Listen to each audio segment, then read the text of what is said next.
Seek first to understand, then to be understood. These are words from Dr. Stephen Covey's book, The 7 Habits of Highly Effective People. And this message is so important. Listening and communication is at the foundation of what makes us successful and what connects us to other people. And listening is something that we think comes naturally to us, that we think is easy to do, but it's actually one of the most difficult things for us to do, because while innately we are listening every moment of our lives, we're really listening from what Dr. Stephen Covey calls an autobiographical sense. So when we listen to hear what we want to hear. So we are looking for pieces and snippets and sound bites and what the other person is saying that resonates with our own personal life. So we're not really listening to what that other person has to say. We're listening to what they have to say that resonates with us, that connects to our own lives, right? And when we listen only to connect to our own lives, we're not listening to what the other person has to say. We're not listening for understanding. We're listening for selfish reasons. And that is something that we as a society, we as a community need to work on. I remember growing up, when I would share my feelings with my father, I would share with him a challenge that I was going through, or something that I was struggling with. He would always cut me off while I was talking and say something like, "You'll do it. You'll get through it." And I know for him, that was his way of showing his love and affection and support towards me, that I would be able to accomplish whatever fears that I was experiencing. But for me, it was really discouraging, because it taught me at a young age that my feelings weren't that important. Because no matter what I was feeling, I would get through it. And while that is inspiring, I started to internalize it, and I started to share my own feelings less and less, because I felt like nobody was really listening to understand me. And that's the number one thing that we seek as human beings. We seek to be understood. But what we forget in seeking to be understood is that at the core of it, everything is energy. And whatever it is that you want to receive, you have to be willing to take action to give. And that's what we fail to remember. You have to take action. If you want people to listen to you and understand you, you have to be willing to listen to other people and understand other people, and not just listen so that you can, hear what you want to hear, but listen to really hear that person fully, wholly, and completely. That is listening for understanding.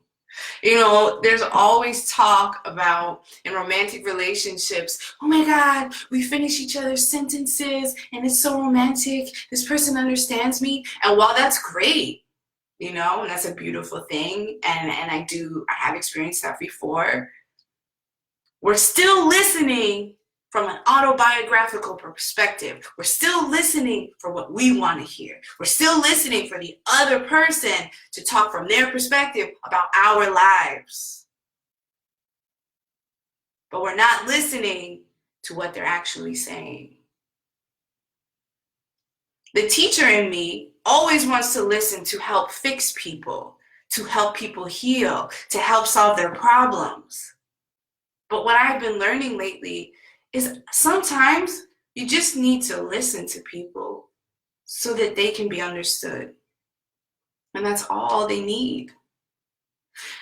Growing up, and I shared this in one of my previous live videos, one of the statistics that I remember being thrown around and I heard repeatedly as a child was that 50% of all marriages in the United States end in divorce.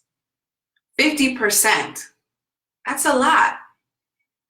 So when I thought about that, I know at the core of every relationship, what determines how successful, whether it's making or breaking that relationship, what determines that success is the ability for those two people to communicate. That's what's at the core of it. And what I think happens, the nitty gritty, if you ask couples who divorce, of course there's a lot at stake, but if you ask them what's at the crux of it, they'll say, I didn't feel like that person got me. They didn't understand me, you know? And if that is at the core of what breaks up marriages, what breaks up relationships, we as a society really need to listen and learn how to actively do it. It's a skill, just like anything else in our lives. It's a skill. So I want to encourage you today to think about your own life. Think about your own interactions day to day and all the conversations that you have with people on a regular basis.